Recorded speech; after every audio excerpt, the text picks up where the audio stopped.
Assalamualaikum warahmatullahi wabarakatuh. Perkenalkan, nama saya Rizky Muharram Merpaung. Saya dari kelas 12 TKJ 1. Di sini saya akan memberikan tutorial menghubungkan dua router mikrotik menggunakan routing OSPF. Di sini saya menggunakan access point ya sebagai switch untuk menghubungkan kedua router mikrotiknya.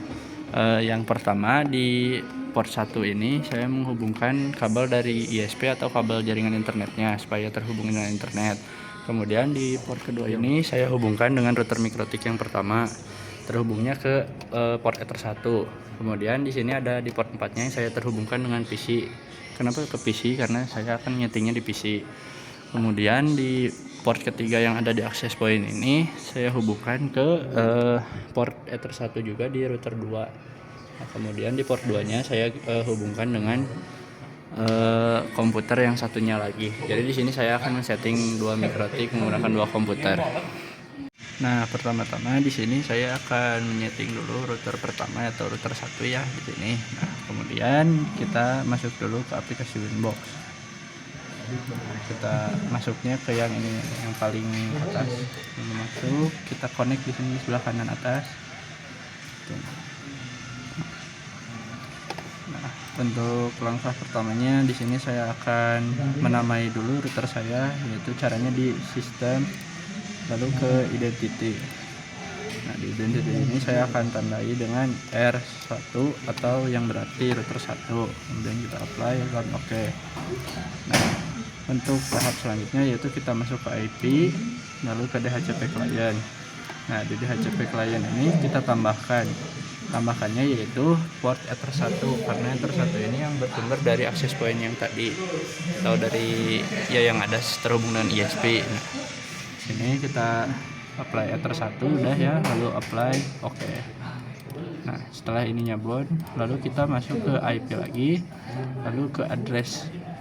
Nah, di address ini IP yang tadi ditambahkan secara DHCP client ini sudah tertambahkan dengan otomatis. Kemudian di sini kita buat IP untuk ke komputer dan ke WiFi. Nah, yang pertama-tama saya akan memberikan IP untuk PC dulu. Di sini saya akan menggunakan IP-nya yaitu 197.168.29.1. Nah, usahakan untuk yang paling belakang ini digunakannya angka 1. Nah, setelah ini jangan lupa diberi /24. Lalu pilihnya yaitu Ether 4. Kenapa Ether 4? Di sini saya menghubungkan komputer itu ke Ether 4 ya. Nah, itu yang port Ether 4 itu. Nah, setelah ini selesai lalu apply. Nah, lalu oke. Kemudian di sini saya akan menambahkan IP untuk WLAN atau untuk WiFi. Nah, caranya itu di sini tambahkan lagi. Lalu di sini saya akan buat IP untuk WLAN. Nah, di sini saya akan menggunakan IP yang 97 juga 98 terus 30.1 lagi /24. Nah, perbedaannya di sini di Ether 4 ini saya menggunakan 29. Untuk di WLAN ini saya menggunakannya .30. Lalu ininya diganti ke WLAN 1. Lalu apply, lalu oke. Nah, memang merah ya seperti ini. Nah, setelah dari sini kita masuk lagi ke IP, lalu ke firewall. Nah, di firewall ini kita masuk ke bagian menu NAT ini yang di atas nih. Lalu kita tambahkan, setelah ditambahkan di menu action ini, actionnya kita ubah menjadi masquerade. Nah, untuk generalnya di sini chainnya tetap SRC NAT. Kemudian kita masuk ke out interface-nya. Nah, untuk out interface-nya ini kita pilih Ether 1. Lalu apply, lalu oke. Setelah menambahkan di firewall ini, nah akan terlihat ada mask atau SRC NAT ini. Setelah itu kita masuk lagi ke IP, lalu masuk ke DHCP server. Nah, di DHCP server ini kita akan melakukan setup untuk IP ke PC dan untuk WiFi. Nah, di sini kita pencet yang DHCP setup. Kemudian ininya pilih yang Ether 4 atau yang tadi port PC itu ya, yang sudah ditambahkan IP-nya. Lalu setelah di sini kita next saja. Ini next lagi dan next. Nah, di sini akan muncul setup hash complete. Nah, setelah ini setup lagi yang IP WLAN-nya yang untuk WiFi. Kita next lagi. Akhir. Ini memang merah seperti ini. Nah, setelah itu kita coba ping dulu untuk memastikan ini sudah terhubung atau belum. Caranya yaitu kita masuk ke neo terminal ini. Nah, lalu kita ketik ping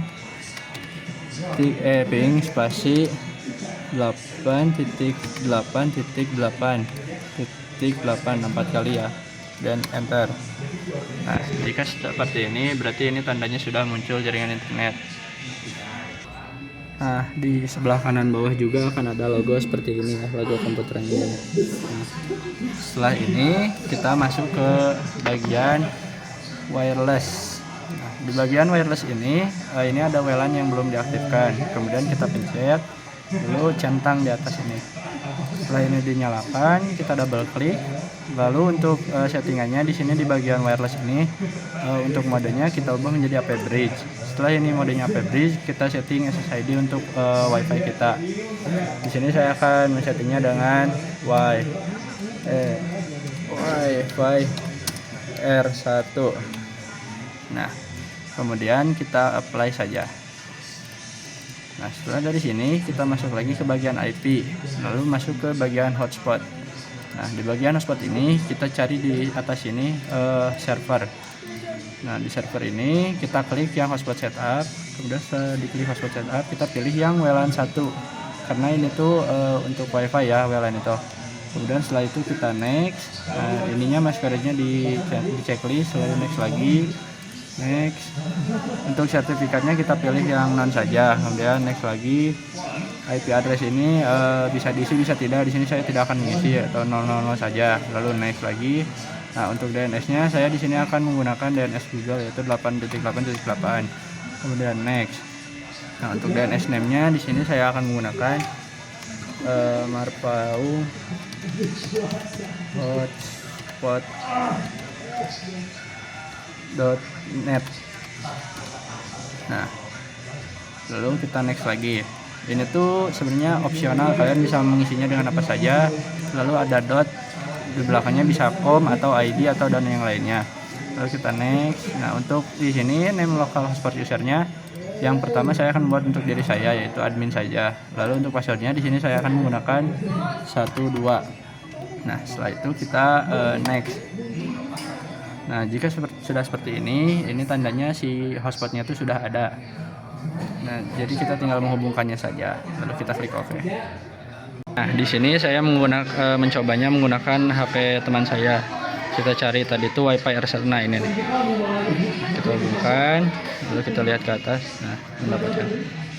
Nah, kan ini seperti ini nih. Nah, kita akan masuk ke menu login. Di menu login ini kita masukkan yang barusan kita setup, yaitu ini usernya admin dan passwordnya adalah 12. Kita connect. Nah, di sini kita sudah terhubung dengan WiFi router 1 ini. Nah, setelah itu kita akan mencoba menghubungkan untuk dari router 1 ini ke router kedua itu ya. Nah, caranya di sini kita masuk ke menu routing. Di menu routing ini kita pilih yang OSPF. Kemudian kita pilih yang networks. Di sini kita tambahkan IP yang ada di sini nih, yang ada di router 1 ini. Untuk melihat IP yang ada di router 1 ini, kita buka IP di address. Nah, ini IP yang ada di router 1 ini. Lalu kita tambahkan saja di OSPF network ini. Nah, terus di sini kita masukkan dulu ya IP-nya, yaitu yang pertama di address 1. Udah IP-nya 192 yang 168 lalu 0.1.0 lagi karena ini harus area. Kemudian untuk slash-nya kita gunakan slash yang ada di sini nih, slash 24. Lalu setelah itu kita apply, lalu oke. Kemudian tambahkan lagi, lalu masukkan lagi IP yang ada di Ether 4 dan WLAN ini ya, Ether 4 dan WLAN. Sini untuk IP WLAN-nya, untuk IP Ether 4 saya akan tambahkan 197.168.29. Kemudian kita ininya prefixnya itu 24. Kemudian apply oke. Dan yang terakhir untuk IP WLAN. Sini IP WLAN-nya adalah 197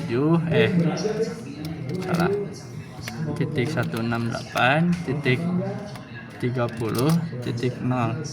Nah, untuk prefixnya tetap 24. Nah, apply lalu oke. Nah, lakukan hal serupa juga di router yang kedua. Nah, ini setelah saya setting router 2, di sini saya setting IP capacity-nya itu untuk router 2 karena di sini saya menghubungkannya ke port router 2. Nah, setelah semua dimasukkan IP-nya sampai akhir ini, lalu kita akan mencoba mapping ke router 1. Nah, di router kedua ini saya akan mencoba mapping ke router 1 menggunakan command from Windows, yaitu kita coba ping IP-nya yaitu 197.168.29.1. Nah, di sini jika seperti ini berarti itu si routernya sudah saling terhubung. Kemudian di router yang pertama tadi saya akan mencoba mengping menggunakan nav terminal Winbox-nya. Nah, di sini kita ping yaitu IP yang router 2 itu tadi 198.169.29.1. Jadi seperti itu saja caranya. Jadi jika sudah seperti ini tandanya sudah saling terhubung.